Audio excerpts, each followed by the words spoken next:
Hello friend, study with knowledge में आपका स्वागत है। आज यूटेरिया का जो वॉल्यूम नंबर 2 निकला हुआ है न्यू, जिसमें 15 मॉडल सेट दिए गए हैं, उसका प्रैक्टिस सेट 10 नंबर डिस्कशन कराने जा रहे हैं, जो परीक्षा के लिए बहुत ही महत्वपूर्ण प्रश्न इसमें दिए गए हैं। चलिए स्टार्ट करते हैं। क्वेश्चन नंबर 1, निम्न में से किस आंदोलन से पूर्व गांधी जी ने कहा था कि मैंने रोटी मांगी थी, बदले में मुझे पत्थर मिला? निम्न में से किस आंदोलन से पूर्व गांधी जी ने कहा था कि मैंने रोटी मांगी थी, बदले में मुझे पत्थर मिला? तो ये कब कहा था? तो सविनय अवज्ञा आंदोलन से पूर्व, जब गांधी जी ने 11 सूत्रीय मांग वायसराय इरविन द्वारा नज़रअंदाज किए जाने पर कहा था। क्वेश्चन नंबर 2, निम्नलिखित में से कौन सा युग्म सही सुमेलित नहीं है? तो निम्नलिखित में से कौन सा युग्म सही सुमेलित नहीं है? तो देव समाज के संस्थापक शिव नारायण अग्निहोत्री सही हैं। धर्म सभा राधाकांत देव, ये भी सही हैं। सेवा सदन, इसकी स्थापना हृदयनाथ कुरुंजू ने नहीं किया था, ये गलत है। हृदयनाथ कुरुंजू ने किसकी स्थापना की थी? तो यह सेवा समिति की स्थापना की थी। सेवा समिति की स्थापना हृदयनाथ कुरुंजू ने की थी। कब की थी? 1914 में की थी। जबकि वेद समाज की स्थापना के श्री धरालू नायडू ने की थी। तो ये भी सही है। तो इसका आंसर हो जाएगा सी। और सेवा सदन की स्थापना पूछ दे किसने की थी? तो सेवा सदन की स्थापना बहराम जी मालावारी ने की थी। क्वेश्चन नंबर 3, तराइन के प्रथम युद्ध में पृथ्वीराज चौहान का सेनापति कौन था? तराइन के प्रथम युद्ध में पृथ्वीराज चौहान का सेनापति कौन था? तो वह स्कंद था। इसका आंसर हो जाएगा बी। और तराइन का प्रथम युद्ध किनके किनके बीच हुआ था? तो पृथ्वीराज चौहान और मोहम्मद गोरी के बीच 1991 में हुआ था। सॉरी 1191 में हुआ था, जबकि द्वितीय युद्ध 1192 में हुआ था। क्वेश्चन नंबर 4, किस मुगल शासक के समय सतनामी विद्रोह हुआ था? तो किस मुगल शासक के समय सतनामी विद्रोह हुआ था? तो यह औरंगजेब के शासनकाल के समय सतनामी विद्रोह हुआ था। और इस सतनामी पंथ और मुगलों के बीच मथुरा में हुआ था। और कब हुआ था? तो 1672 ईस्वी में सतनामी विद्रोह हुआ था। क्वेश्चन नंबर 5, दिल्ली सल्तनत के किस शासक ने सीरी को अपनी राजधानी बनाया था? दिल्ली सल्तनत के किस शासक ने सीरी को अपनी राजधानी बनाया? तो यह अलाउद्दीन खिलजी था। तो मंगोल आक्रमण से सुरक्षा के लिए 1303 से 1314 में अलाउद्दीन खिलजी ने सीरी को अपनी राजधानी बनाया। सीरी कहाँ था? तो दिल्ली में था। क्वेश्चन नंबर 6, किस स्थान से नवपाषाण युग गर्त निवासों के अवशेष मिले हैं? तो किस स्थान से नवपाषाण युग गर्त निवासों के अवशेष मिले हैं? तो ये मिले हैं बुर्जहोम से। इसका आंसर हो जाएगा सी। अब बुर्जहोम कहाँ है? तो यह जम्मू कश्मीर में अवस्थित है। यह एक गर्त आवास के अवशेष प्राप्त हुए यहाँ से। क्वेश्चन नंबर 7, किसे सांप्रदायिक पंचाट के तहत पृथक निर्वाचन क्षेत्र के अंतर्गत नहीं रखा गया था? तो किसे सांप्रदायिक पंचाट के तहत पृथक निर्वाचन क्षेत्र के अंतर्गत नहीं रखा गया था? तो सिख को रखा गया था, यूरोपीय के रखा गया था, एंग्लो इंडियन का रखा गया था, दलित को रखा गया था और ईसाई को भी रखा गया था, जबकि जैन को नहीं रखा गया था। तो यह इसका आंसर हो जाएगा ए। और सांप्रदायिक पंचाट कब रखा गया था? तो 16 अगस्त 1932 को ब्रिटिश प्रधानमंत्री मैकडोनाल्ड ने सांप्रदायिक पंचाट की घोषणा की थी। क्वेश्चन नंबर 8, अंग्रेजों द्वारा पेशवा प्रथा किसके शासनकाल में समाप्त कर दी गई थी? तो अंग्रेजों द्वारा पेशवा प्रथा किसके शासनकाल में समाप्त कर दी गई थी? तो बाजीराव द्वितीय के शासनकाल में समाप्त हुई। इसका आंसर हो जाएगा सी। तृतीय आंग्ल मराठा युद्ध 1817 से 1818 में हुआ था। इसी समय क्या पेशवा पद प्रथा समाप्त कर दी गई थी तृतीय आंग्ल मराठा युद्ध के समय। क्वेश्चन नंबर 9, किस आंदोलन के कारण भारतीय राष्ट्रीय कांग्रेस का विभाजन हुआ? तो किस आंदोलन के कारण भारतीय राष्ट्रीय कांग्रेस का विभाजन हुआ? तो यह था स्वदेशी आंदोलन। इसका आंसर हो जाएगा ए, स्वदेशी आंदोलन। और विदेशी वस्तुओं के बहिष्कार को बंगाल से बाहर प्रसार को लेकर कांग्रेस के नरम दल और गरम दल में मतभेद हो गया। परिणाम स्वरूप 1907 में सूरत अधिवेशन में कांग्रेस का विभाजन हो गया। क्वेश्चन नंबर 10, बिहार प्रादेशिक सम्मेलन का पहला अधिवेशन कहाँ हुआ था? बिहार प्रादेशिक सम्मेलन का पहला अधिवेशन कहाँ हुआ था? तो यह पटना में हुआ था। और यह कब हुआ था? तो 1908 में हुआ था। इसी समय मोहम्मद फखरुद्दीन ने बिहार को पृथक प्रांत के रूप में गठित करने का प्रस्ताव रखा था। कौन? मोहम्मद फखरुद्दीन ने रखा था। क्वेश्चन नंबर 11, निम्नलिखित में से कालक्रम के अनुसार बढ़ते क्रम में कौन सा विकल्प सही है? निम्नलिखित में से कालक्रम के अनुसार बढ़ते क्रम में कौन सा विकल्प सही है? तो देखिए, चंपारण आंदोलन 1917 में हुआ था। जालियांवाला बाग 1919 में हुआ था। मोपला विद्रोह 1921 में हुआ था। चौरा चौरी कांड 1922 में हुआ था। तो इसका आंसर हो जाएगा बी। क्वेश्चन नंबर 12, प्रसिद्ध विद्वान चरक किसके दरबार में रहते थे? तो प्रसिद्ध विद्वान चरक किसके दरबार में रहते थे? तो यह कनिष्क के दरबार में रहते थे। इसका आंसर हो जाएगा ए। और कनिष्क के दरबार में और कौन कौन से विद्वान रहते थे? तो वसुमित्र रहते थे, वसुमित्र और अश्वघोष और चरक, ये तीनों रहते थे। कनिष्क ने शक संवत की स्थापना की। कब की थी? तो 78 ईस्वी में शक संवत की स्थापना की। क्वेश्चन नंबर 13, किसने उदंतपुरी बिहार का निर्माण करवाया था? तो किसने उदंतपुरी बिहार का निर्माण करवाया था? तो गोपाल ने कराया था। और यह कब कराया था? तो 7वीं सदी में गोपाल ने करवाए थे। और यह पाल वंश के शासक थे गोपाल। क्वेश्चन नंबर 14, निम्न में किसकी मान्यता बौद्ध धर्म के अंतर्गत थी? निम्न में किसकी मान्यता बौद्ध धर्म के अंतर्गत थी?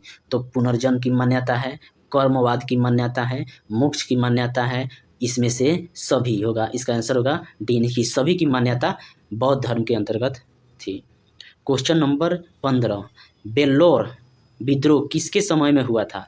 तो बेल्लोर विद्रोह किसके समय में हुआ था? तो यह हुआ था सर जॉर्ज बार्लो के समय हुआ था। इसका आंसर हो जाएगा डी। इसका कार्यकाल कब से कब था? तो 1805 से 7 तक इसका कार्यकाल था। और बेल्लोर विद्रोह कब हुआ था? तो 1806 ईस्वी में हुआ था। यह सामाजिक धार्मिक पहचान को लेकर हुआ था। क्वेश्चन नंबर 16, पार्थिव या आंतरिक ग्रह की संख्या कितनी है? पार्थिव या आंतरिक ग्रह की संख्या कितनी है? तो यह 4 है। इसका आंसर हो जाएगा सी। और कौन कौन से हैं? तो बुध, शुक्र और पृथ्वी को पार्थिव या आंतरिक ग्रह की संज्ञा दी जाती है। क्वेश्चन नंबर 17, निम्नलिखित में से कौन सा कथन सत्य है? निम्नलिखित में से कौन सा कथन सत्य है? तो 0 डिग्री देशांतर को अंतर्राष्ट्रीय तिथि रेखा कहते हैं। नहीं, ये गलत है। 0 डिग्री देशांतर को प्रधान मध्याह्न रेखा कहते हैं, जबकि 180 डिग्री देशांतर को अंतर्राष्ट्रीय तिथि रेखा कहते हैं। 180 डिग्री देशांतर को अंतर्राष्ट्रीय तिथि रेखा कहते हैं। तो एक भी गलती है, ये 2 भी गलती हैं। और अंतर्राष्ट्रीय तिथि रेखा अटलांटिक महासागर से गुजरती हैं, ये भी गलतियाँ। अटलांटिक महासागर से नहीं गुजरती हैं, यह चुक्की सागर, बेरिंग स्ट्रेट और प्रशांत महासागर और आर्कटिक महासागर से होकर गुजरती हैं। यानी कि तीनों के तीनों गलती हैं। तो इसमें कौन सा सत्य है? तो इसमें कोई सत्य नहीं, इसका आंसर हो जाएगा डी। क्वेश्चन नंबर 18, निम्नलिखित में से कौन अग्नेय चट्टान का उदाहरण नहीं है? तो निम्नलिखित में से कौन अग्नेय चट्टान का उदाहरण नहीं है? तो ग्रेनाइट है, बेसाल्ट भी है, डायोराइट भी है, जबकि ग्रेफाइट अग्नेय चट्टान का उदाहरण नहीं है। तो इसका आंसर हो जाएगा डी। यह किसका उदाहरण है? तो यह कायांतरित चट्टान का उदाहरण है, ग्रेफाइट। क्वेश्चन नंबर 19,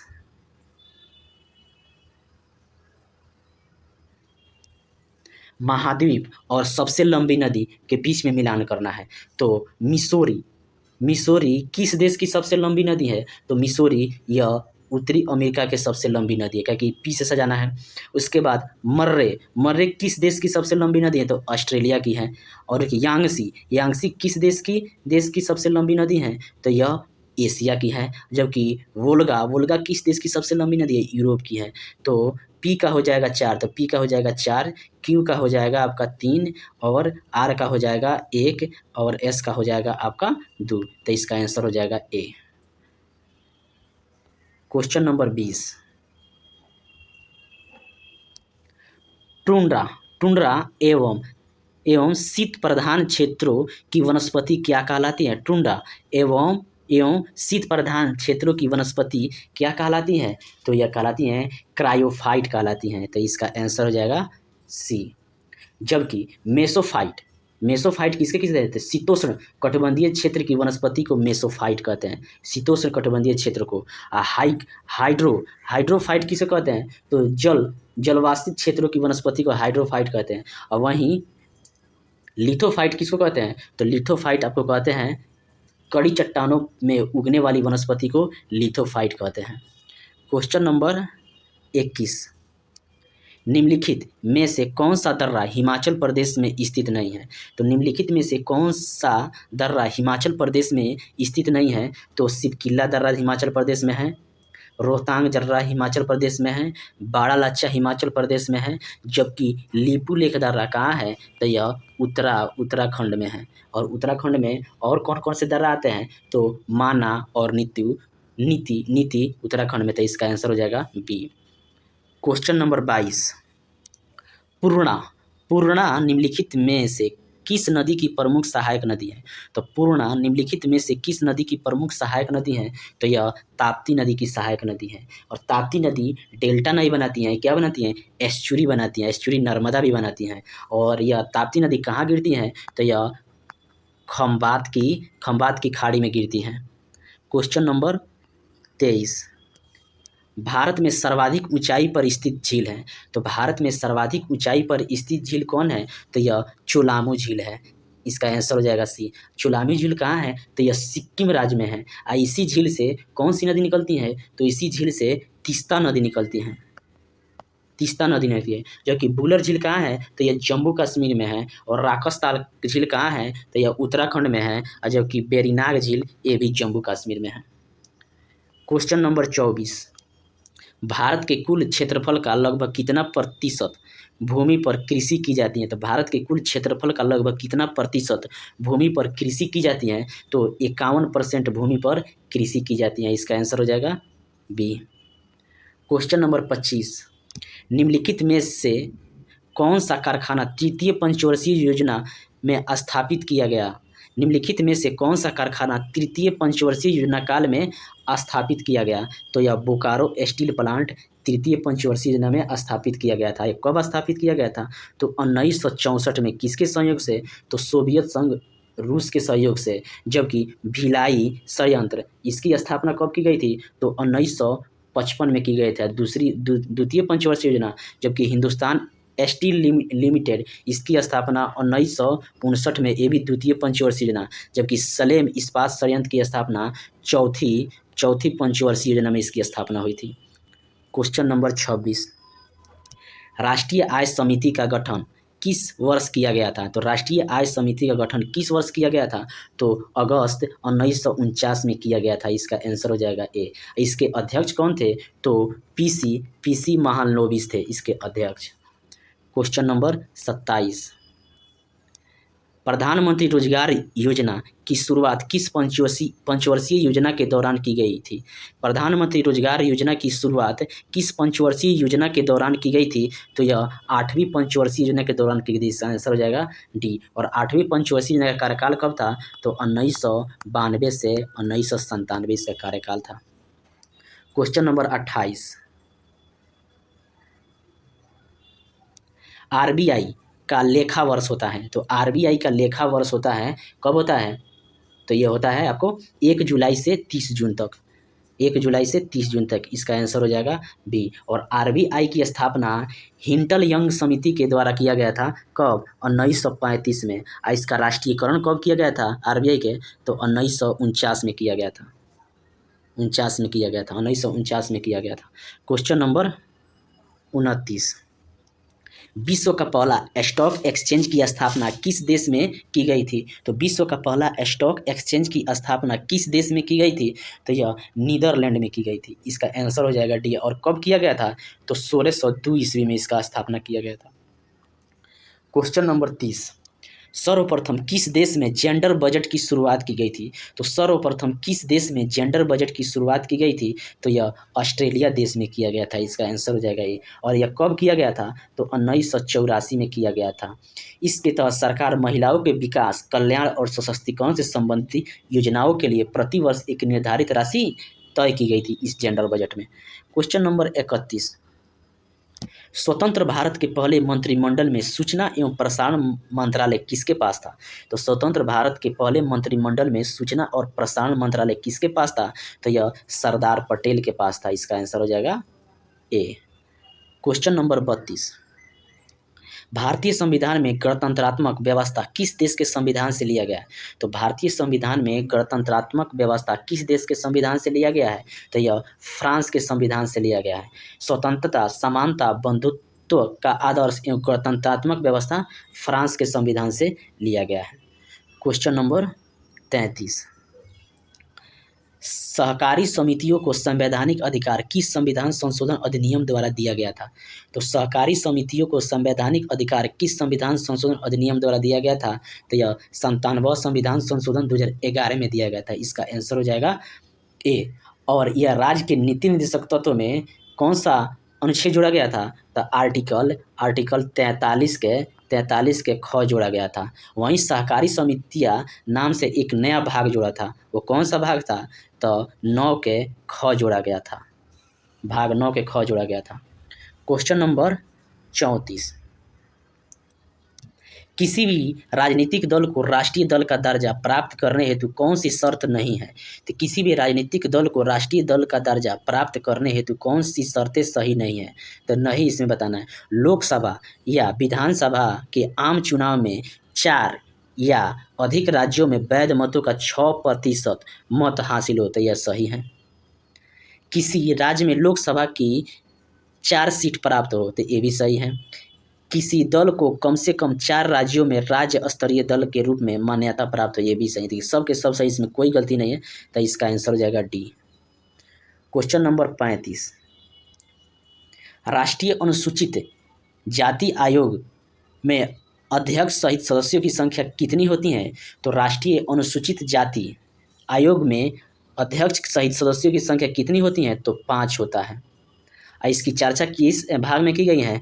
तो भाग 15 के आर्टिकल 338 में किया गया है। जबकि राष्ट्रीय अनुसूचित जनजाति आयोग 338 के ए में किया गया है, जबकि पिछड़ा आयोग 338 के बी में इसकी चर्चा है। क्वेश्चन नंबर 36, कार्यपालिका से न्यायपालिका के पृथक्करण संबंधित निर्देश किस अनुच्छेद में वर्णित है? तो कार्यपालिका से न्यायपालिका के पृथक्करण संबंधित निर्देश किस अनुच्छेद में वर्णित है? तो यह है आर्टिकल 50 में। इसका आंसर हो जाएगा सी। क्वेश्चन नंबर 37, कितने राष्ट्रपति का निधन उसके कार्यकाल के दौरान हुआ है? तो कितने राष्ट्रपति का निधन उसके कार्यकाल के दौरान हुआ है? तो 2 राष्ट्रपति का निधन कार्यकाल के दौरान। तो इसका आंसर हो जाएगा बी। और कौन कौन से राष्ट्रपति थे? तो यह जाकिर हुसैन थे और फखरुद्दीन अली अहमद, 2 व्यक्ति, जाकिर हुसैन, फखरुद्दीन अली अहमद। वहीं नीलम संजीव रेड्डी एकमात्र राष्ट्रपति थे जो लोकसभा अध्यक्ष के रूप में भी कार्य किया। प्रथम कार्यवाहक राष्ट्रपति कौन थे? तो बीबी गिरी थे। क्वेश्चन नंबर 38, भारत में नागरिकता कितने तरीके से प्राप्त की जा सकती है? तो भारत में नागरिकता कितने तरीके से समाप्त की जा सकती हैं? तो यह 3 तरीके से समाप्त की जाती हैं, जो कि प्राप्त 5 तरीके से की जाती है। तो इसका आंसर हो जाएगा बी। और कौन कौन से तरीका है जो समाप्त की जा सकती हैं? तो नागरिकता का परित्याग करने पर, किसी अन्य देश की नागरिकता स्वीकार करने पर, और तीसरा सरकार द्वारा नागरिकता से वंचित करने पर। 3 तरीके से समाप्त की जा सकती हैं। क्वेश्चन नंबर 39, संविधान में उद्देशिका के विचार को किस देश के संविधान से लिया गया है? तो संविधान में उद्देशिका के विचार को किस देश के संविधान से लिया गया है? तो यह अमेरिका के संविधान से लिया गया। इसका आंसर हो जाएगा बी। जबकि इसकी भाषा को किस देश की उद्देशिका के भाषा को किस देश के संविधान, तो ऑस्ट्रेलिया से लिया गया है। क्वेश्चन नंबर 40, किसने प्रस्तावना को भारतीय संविधान का परिचय पत्र कहा था? तो किसने प्रस्तावना को भारतीय संविधान का परिचय पत्र कहा था? तो N.A. पालकीवाला ने कहा था। इसका आंसर हो जाएगा आपका सी। क्वेश्चन नंबर 41, 2011 की जनगणना के अनुसार सर्वाधिक शहरी जनसंख्या किस राज्य में है? तो 2011 की जनगणना के अनुसार सर्वाधिक शहरी जनसंख्या किस राज्य में है? तो यह महाराष्ट्र राज्य में। इसका आंसर हो जाएगा बी। कितना परसेंट था? तो 13.5%। जबकि दूसरा शहरी जनसंख्या आपका उत्तर प्रदेश और तीसरा शहरी जनसंख्या आपका तमिलनाडु का है। क्वेश्चन नंबर 42, सुरक्षा परिषद में कितने देशों को वीटो शक्ति प्राप्त है? तो सुरक्षा परिषद में कितने देशों को वीटो शक्ति प्राप्त है? तो यह 5 देशों को वीटो शक्ति प्राप्त है। इसका आंसर हो जाएगा बी। वो कौन कौन से देश हैं? तो अमेरिका, रूस, ब्रिटेन, फ्रांस और चीन। ये 5 देश हैं जिसको वीटो शक्ति प्राप्त है। क्वेश्चन नंबर 43, राष्ट्रीय मत्स्यिकी विकास बोर्ड का मुख्यालय कहाँ है? तो राष्ट्रीय मत्स्यिकी विकास बोर्ड का मुख्यालय कहाँ है? तो यह है हैदराबाद में। इसका आंसर हो जाएगा ए। जबकि वहीं पूछते कॉफ़ी बोर्ड का मुख्यालय कहाँ है? तो यह बेंगलुरु में है। चाय बोर्ड पूछते तो कोलकाता में है। रबड़ बोर्ड पूछते तो वह केरल में है। और मसाला बोर्ड कहाँ है? तो कोचीन में है मसाला बोर्ड। और अंगूर प्रसंस्करण बोर्ड कहाँ है? तो यह पुणे में। अंगूर प्रसंस्करण बोर्ड पुणे में है। क्वेश्चन नंबर 44, निम्न में कौन रेशम की किस्में नहीं है? तो निम्न में कौन रेशम की किस्में नहीं है? तो मालवारी रेशम के किस्म है, मूंगा भी है, ईरी भी है, यानी कि तीनों के तीनों है। तो इसमें से आंसर होगा कोई नहीं, यानी कि सब के सब ये मूंगा के रेशम के किस्म हैं। क्वेश्चन नंबर 45, कैडी पुटिंग शब्द किस खेल से जुड़ा है? तो कैडी पुटिंग किस खेल से जुड़ा है? तो यह गोल्फ से जुड़ा है। जबकि टी पूल हॉल और कैडी और पुटिंग ये गोल्फ से जुड़ा हुआ है।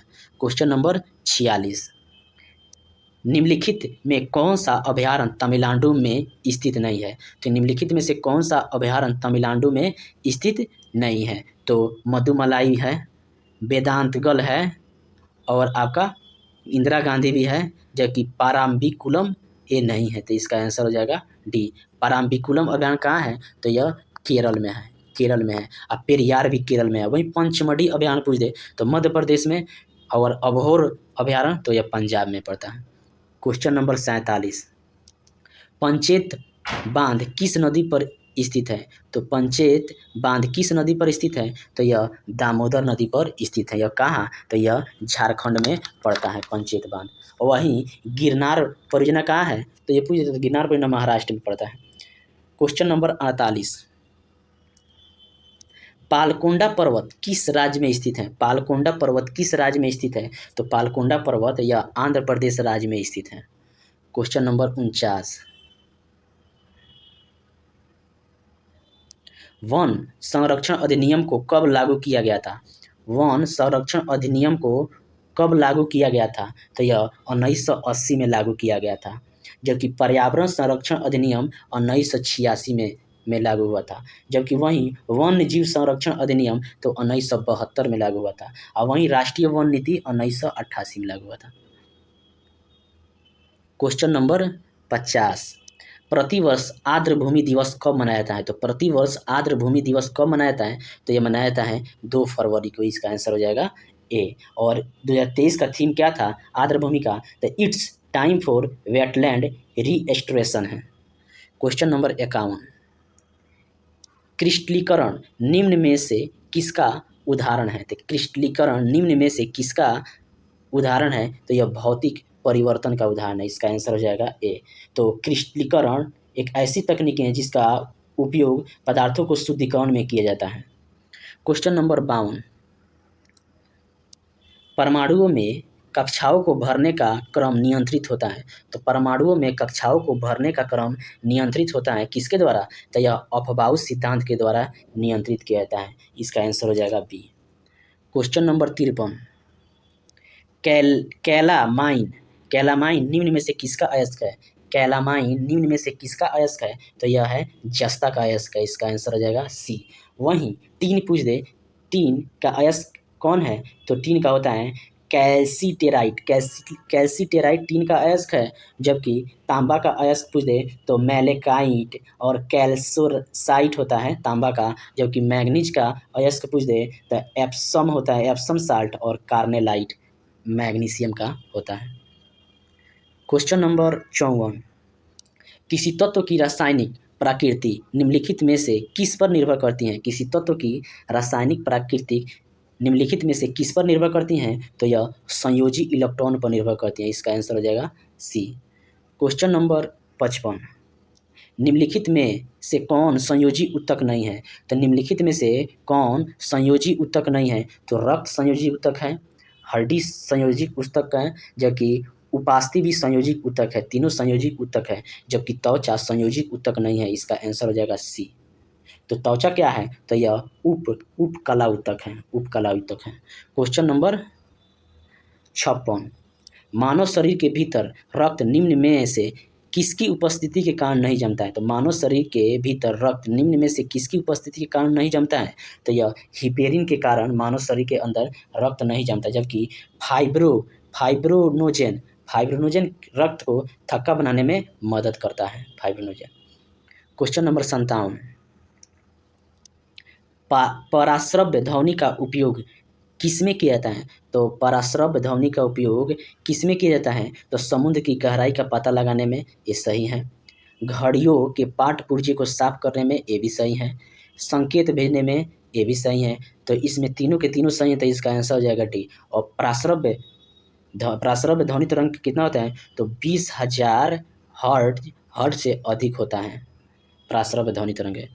क्वेश्चन नंबर 58, थैलेसीमिया एक अनुवांशिकी रोग है जिससे प्रभावित होता है। तो थैलेसीमिया एक अनुवांशिक रोग है, किससे प्रभावित होता है? तो यह रक्त से प्रभावित होता है थैलेसीमिया। इसका आंसर हो जाएगा ए। यह एक अनुवांशिक रोग है। इस रोग में शरीर में लाल रक्त यानी कि आरबीसी नहीं बनता है थैलेसीमिया में। क्वेश्चन नंबर 59, प्रकाश तरंगों के वायु से कांच में जाने पर क्या परिवर्तित होता है? तो प्रकाश तरंगों के वायु से कांच में जाने पर क्या परिवर्तित होता है? तो यह तरंगदैर्घ्य और वेग परिवर्तित होता है। तो इसका आंसर हो जाएगा डी। जबकि आवृत्ति अपरिवर्तित होता है। क्वेश्चन नंबर 60, गुरुत्वाकर्षण के सार्वभौमिक नियम का प्रतिपादक किसने किया था? तो गुरुत्वाकर्षण के सार्वभौमिक नियम का प्रतिपादक किसने किया था? तो यह न्यूटन ने किया था। इसका आंसर हो जाएगा ए। और सार्वत्रिक गुरुत्वाकर्षण नियतांक का मान कितना होता है? तो 6.67 × 10⁻11 न्यूटन मीटर स्क्वायर पर kg स्क्वायर होता है। क्वेश्चन नंबर 61, यूरिया में उपस्थित होने वाला तत्व है। तो यूरिया में उपस्थित होने वाला तत्व कौन कौन से होता है? तो कार्बन, हाइड्रोजन, नाइट्रोजन और ऑक्सीजन। इसका आंसर हो जाएगा डी। और वहीं पूछ दे कि यूरिया का सूत्र क्या होता है? तो NH2CONH2 यूरिया का सूत्र होता है। क्वेश्चन नंबर 62, वायु दाब मापी के पाठ्यांक में अचानक गिरावट निम्नलिखित में से किसका संकेत है? तो वायु दाब मापी के पाठ्यांक में अचानक गिरावट निम्नलिखित में से किसका संकेत है? तो यह तूफानी मौसम का संकेत है। इसका आंसर हो जाएगा बी। जबकि धीरे धीरे नीचे गिरना पाठ्यांक क्या होता है? तो वर्षा की संभावना होती है। और वहीं धीरे धीरे ऊपर चढ़ना तो दिन साफ होता है। धीरे धीरे ऊपर चढ़ना दिन साफ होता है, साफ मौसम होता है। धीरे धीरे ऊपर चढ़ना पाठ्यांक को साफ मौसम होता है। क्वेश्चन नंबर 63, सभी जीवों की रचनात्मक एवं क्रियात्मक इकाई है। तो सभी जीवों की रचनात्मक एवं क्रियात्मक इकाई है क्या है? यह कोशिका है। इसका आंसर हो जाएगा सी। जबकि कोशिका की खोज किसने किया था? तो रॉबर्ट हुक ने किया था। जबकि केंद्रक की खोज तो रॉबर्ट ब्राउन ने किया था। अब ब्रिक की रचनात्मक और क्रियात्मक इकाई क्या होता है? तो ब्रिक के रचनात्मक क्रियात्मक नेफ्रॉन होता है। जबकि तंत्रिका तंत्र के रचनात्मक और क्रियात्मक इकाई क्या होता है? तो यह न्यूरॉन होता है। क्वेश्चन नंबर 64, निम्न में से कौन सा पौधा पादप वर्ग का उभयचर कहा जाता है? तो निम्न में से कौन सा पौधा पादप वर्ग का उभयचर कहा जाता है? तो यह क्या होता है? तो ब्रायोफाइटा होता है। इसका आंसर हो जाएगा ए। क्वेश्चन नंबर 65, वे वस्तुएं जो स्वयं प्रकाश उत्सर्जित करती हैं वे कहलाती हैं। वे वस्तुएं जो स्वयं प्रकाश उत्सर्जित करती हैं वे कहलाती हैं, क्या कहलाती हैं? तो प्रदीप्त कहलाती हैं। इसका आंसर हो जाएगा ए। वह जैसे प्रदीप्त वस्तु के उदाहरण सूर्य, जलती हुई मोमबत्ती, ये प्रदीप्त के उदाहरण है। क्वेश्चन नंबर 66, पौधे में लचीलापन किस ऊतक के कारण होता है? तो पौधे में लचीलापन किस ऊतक के कारण होता है? तो यह होता है कैलेनकाइमा के कारण होता है। इसका आंसर हो जाएगा ए। क्वेश्चन नंबर 67, डीएनए में कितने नाइट्रोजनी क्षार पाए जाते हैं? तो डीएनए में कितने नाइट्रोजनी क्षार पाए जाते हैं? तो 4। इसका आंसर हो जाएगा ए। कौन कौन से पाए जाते हैं? तो एडेनिन, थाइमिन, साइटोसिन और गुआनिन। तो एडेनिन और थाइमिन के साथ कौन सा बॉन्ड होता है? तो सिंगल बॉन्ड होता है, और थाइमिन होता है एक साथ होता है, जबकि गुआनिन और साइटोकाइनिन ये एक साथ जुड़े होते हैं। एडेनिन और थाइमिन एक साथ जुड़े होते हैं, और गुआनिन और साइटोसिन ये एक साथ जुड़े होते हैं। क्वेश्चन नंबर 68, सामान्य शरीर में सर्वाधिक पाए जाने वाला तत्व निम्नलिखित में से कौन सा है? सामान्य शरीर में सर्वाधिक पाए जाने वाला तत्व निम्नलिखित में से कौन है? तो यह ऑक्सीजन है। कितना परसेंट पाया जाता है? तो यह 65% पाया जाता है, जबकि तो इसका आंसर हो जाएगा सी। और कार्बन कितना परसेंट पाया जाता है शरीर में? तो 18%। और वहीं हाइड्रोजन पूछ दे तो हाइड्रोजन 10% पाया जाता है। नाइट्रोजन कितना परसेंट पाया जाता है? तो 3% पाया जाता है। और फास्फोरस 1% पाया जाता है। क्वेश्चन नंबर 69, निम्न में से कौन सा तत्व सर्वाधिक वैद्युत धनात्मक प्रदर्शित करता है? तो निम्न में से कौन सा तत्व सर्वाधिक वैद्युत धनात्मक प्रदर्शित करता है? तो यह सीजियम होता है। इसका आंसर हो जाएगा सी। और वैद्युत ऋणात्मक कौन प्रदर्शित करता है? तो फ्लोरीन होता है। और ग्रेफाइट जो होता है, ग्रेफाइट सर्वाधिक विद्युत चालकता वाला अधातु है। ग्रेफाइट विद्युत चालकता वाला। क्वेश्चन नंबर 70, निम्न में से किस तत्व में न्यूट्रॉन की संख्या सर्वाधिक होती है? तो निम्न में से किस तत्वों में न्यूट्रॉन की संख्या सर्वाधिक होती है? तो इसमें से ऑक्सीजन की न्यूट्रॉन की संख्या सर्वाधिक होती है। इसका आंसर हो जाएगा सी। क्वेश्चन नंबर 71, हाल ही में किस राज्य के प्रसिद्ध हथरस हींग को जीआई टैग प्रदान किया गया था? हाल ही में किस राज्य के प्रसिद्ध हथरस हींग को जीआई टैग प्रदान किया गया है? तो यह उत्तर प्रदेश के को दिया गया। इसका आंसर हो जाएगा A. Question number 72, doctor N Gopal Krishnan का निधन अप्रैल 2023 को हुआ। उनका संबंध किस क्षेत्र से है? तो डॉक्टर एन गोपाल कृष्णन का निधन अप्रैल 2023 को हुआ। उसका संबंध किस क्षेत्र से है? तो यह वैज्ञानिक क्षेत्र से है उनका संबंध। क्वेश्चन नंबर 73, न्यूजीलैंड के नए प्रधानमंत्री के रूप में किसे नियुक्त किया गया है? तो न्यूजीलैंड के नए प्रधानमंत्री के रूप में किसे चुना गया है? तो यह क्रिस हिपकिंस को चुना गया है। इसका आंसर हो जाएगा बी। क्वेश्चन नंबर 74, संयुक्त राष्ट्र सामाजिक विकास आयोग के 62वें सत्र का अध्यक्ष किसे चुना गया है? संयुक्त राष्ट्र सामाजिक विकास आयोग के 62वें सत्र का अध्यक्ष किसे चुना गया है? तो इस भारत को चुना गया है। इसकी अध्यक्षता किसे चुना गया है? तो ये किसको चुना गया? तो रुचिरा कंबोज को चुना गया। और रुचिरा कंबोज क्या है? तो यूएनओ के भारत के अस्थायी प्रतिनिधित्व हैं रुचिरा कंबोज। क्वेश्चन नंबर 75, किस रेल मार्ग पर भारत की सबसे बड़ी एस्केप सुरंग का काम पूरा हुआ? तो किस रेल मार्ग पर भारत की सबसे बड़ी एस्केप सुरंग का काम पूरा हुआ? तो यह हुआ बनिहाल कटरा के बीच। तो इसका आंसर हो जाएगा डी। ये जम्मू कश्मीर के बनिहाल और कटरा के बीच यह एस्केप सुरंग बनाई गई है। क्वेश्चन नंबर 76, किस राज्य ने आम लोगों के लिए अपनी पहली एयर एम्बुलेंस सेवा शुरू की है? तो किस राज्य ने आम लोगों के लिए अपनी पहली एयर एम्बुलेंस सेवा शुरू की है? तो यह झारखंड सरकार ने शुरू की है। इसका आंसर हो जाएगा A. Question number 77, carbon dioxide यानी कि CO2 को आयात करने वाला और इसे समुद्र के नीचे स्टोर करने वाला दुनिया का पहला देश कौन बना? तो CO2 को आयात करने वाला और इसे समुद्र के नीचे स्टोर करने वाला दुनिया का पहला देश कौन बना है? तो यह डेनमार्क बना है। इसका आंसर हो जाएगा सी। इसकी राजधानी कहाँ है? तो कोपेनहेगन है और इसका मुद्रा डेनिश क्रोन है। Question number 78, Indian space policy 2023 में निम्न में से किसे प्रोत्साहित करने की बात की गई है? तो इंडियन स्पेस पॉलिसी 2023 में निम्न में से किसे प्रोत्साहित करने की बात कही गई है? तो प्राइवेट सेक्टर की भूमिका, सही है। ग्लोबल स्पेस इंडस्ट्री में हिस्सेदारी बढ़ाना, ये भी सही है, इसको भी कहा गया है। रिसर्च एवं एजुकेशन को बढ़ावा देना, ये भी सही है, यानी कि तीनों के तीनों सही हैं। इसका आंसर हो जाएगा डी।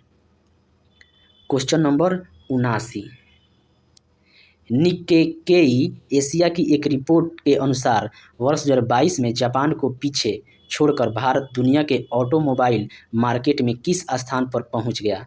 निक्केई एशिया की एक रिपोर्ट के अनुसार 2022 में जापान को पीछे छोड़कर भारत दुनिया के ऑटोमोबाइल मार्केट में किस स्थान पर पहुंच गया? तो यह तीसरा स्थान पर पहुंच गया। इसका आंसर हो जाएगा सी। जबकि पहला स्थान किसका है? तो चाइना का है। दूसरा स्थान किसका है? अमेरिका का है। चौथा स्थान किसका है? तो जापान का है। जापान का है। क्वेश्चन नंबर 80, ओडीएफ माने खुले में शौच मुक्त प्लस रैंकिंग में घोषित होने वाला देश का पहला शीर्ष जिला कौन बना? तो ओडीएफ खुले में शौच मुक्त प्लस रैंकिंग में घोषित होने वाला देश का पहला शीर्ष जिला कौन बना है? तो यह बना है वायनाड बना है। इसका आंसर हो जाएगा B. Question number 81, government summit 2023 में किस आईआईटी के छात्रों को global waste M government award मिला है? तो गवर्नमेंट समिट 2023 में किस आईआईटी के छात्रों को global waste M government award मिला है? तो आईआईटी इंदौर को मिला है। इसका आंसर हो जाएगा ए। क्वेश्चन नंबर 82, नए संसद भवन में राज्यसभा कक्ष की थीम क्या है? तो नए संसद भवन में राज्यसभा कक्ष की थीम क्या है? तो यह कमल है। इसका आंसर हो जाएगा बी। वहीं लोकसभा के एथी के कक्ष के थीम क्या है? तो लोकसभा कक्ष की थीम है मोर है। और नए संसद भवन में लोकसभा के कितने सीटें हैं, सदस्य बढ़ सकते हैं? तो 888। और वहीं राज्यसभा के कितने? तो 384। कुल मिलाकर कितना होता है? 1272 सीटें हैं, सदस्य बढ़ सकते हैं। क्वेश्चन नंबर 83, भारतीय निर्वाचन आयोग ने किस राजनीतिक दल को अप्रैल 2023 में राष्ट्रीय दल का दर्जा दिया? तो भारतीय निर्वाचन आयोग ने किस राजनीतिक दल को अप्रैल 2023 में राष्ट्रीय दल का दर्जा दिया? तो आपको दिया। इसका आंसर हो जाएगा बी। अभी राष्ट्रीय दलों का दर्जा कितने हैं? तो 6 राष्ट्रीय दल हैं। क्वेश्चन नंबर 84, केंद्रीय कानून मंत्री ने भारतीय संविधान का पहला डोगरी संस्करण जारी किया। डोगरी किस केंद्र शासित या राज्य प्रदेश में बोली जाने वाली भाषा है? तो केंद्रीय कानून मंत्री ने भारतीय संविधान का पहला डोगरी संस्करण जारी किया। डोगरी किस केंद्र शासित और राज्य प्रदेश में बोली जाने वाली भाषा है? तो यह है जम्मू कश्मीर के। इसका आंसर हो जाएगा सी।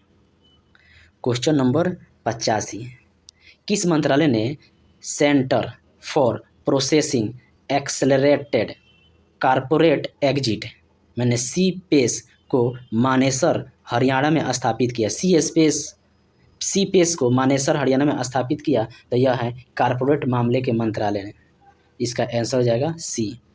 क्वेश्चन नंबर 86, कलासा बंदूरी परियोजना को केंद्र सरकार की मंजूरी के साथ ही किन 2 राज्यों में नदी विवाद बढ़ गया? कलासा बंदूरी परियोजना को केंद्र सरकार की मंजूरी के साथ ही किन 2 राज्यों में नदी विवाद बढ़ गया? तो ये राज्य हैं गोवा और कर्नाटक। इसका आंसर हो जाएगा डी। क्वेश्चन नंबर 87, केंद्र सरकार ने भारतीय प्रतिस्पर्धा आयोग यानी कि सीसीआई का नया अध्यक्ष किसे नियुक्त किया गया है? तो केंद्र सरकार ने भारतीय प्रतिस्पर्धा आयोग सीसीआई का नया अध्यक्ष किसे चुना गया है? तो रवनीत कौर को चुना गया है। इसका आंसर हो जाएगा ए। क्वेश्चन नंबर 88,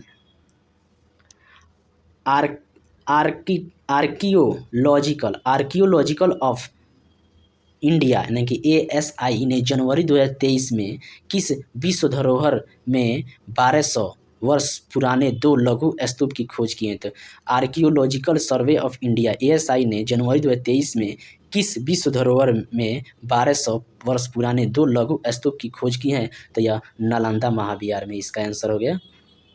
ये कहाँ है? यह बिहार में है, नालंदा जिला में है। क्वेश्चन नंबर 89, RBI ने किस नीति के तहत 2000 रुपये के नोट 30 सितंबर तक वापस लेने का फैसला किया? तो RBI ने किस नीति यानी पॉलिसी के तहत 2000 रुपये के नोट को 30 सितंबर तक वापस लेने का फैसला किया? तो यह क्लीन नोट पॉलिसी के तहत, इसका आंसर हो जाएगा बी। क्वेश्चन नंबर 90, केंद्र सरकार ने देश के बाहर इस्तेमाल किए गए क्रेडिट कार्ड पर कितना TCS tax collection at source लागू किया? तो केंद्र सरकार ने देश के बाहर इस्तेमाल किए गए क्रेडिट कार्ड पर कितना TCS tax collection at source लागू किया है? तो यह 20% लागू किया है, इसका आंसर हो जाएगा डी। क्वेश्चन नंबर 91, वित्त मंत्री ने बजट 2023-24 भाषण में किस कार्ड को सरकारी योजनाओं का पहचान पत्र बनाने की जानकारी दी? तो वित्त मंत्री ने बजट 2022-23 भाषण में किस कार्ड को सरकारी योजनाओं का पहचान पत्र बनाने की जानकारी दी? तो यह पैन कार्ड को, इसका आंसर हो जाएगा बी। क्वेश्चन नंबर 92, बिहार आर्थिक सर्वेक्षण 2022-23 के अनुसार और 2021-22 में बिहार के सकल राज्य घरेलू उत्पाद GSDP की वृद्धि कितना रही? तो बिहार सर्वेक्षण 2022-23 के अनुसार GSDP की वृद्धि दर कितना रही? तो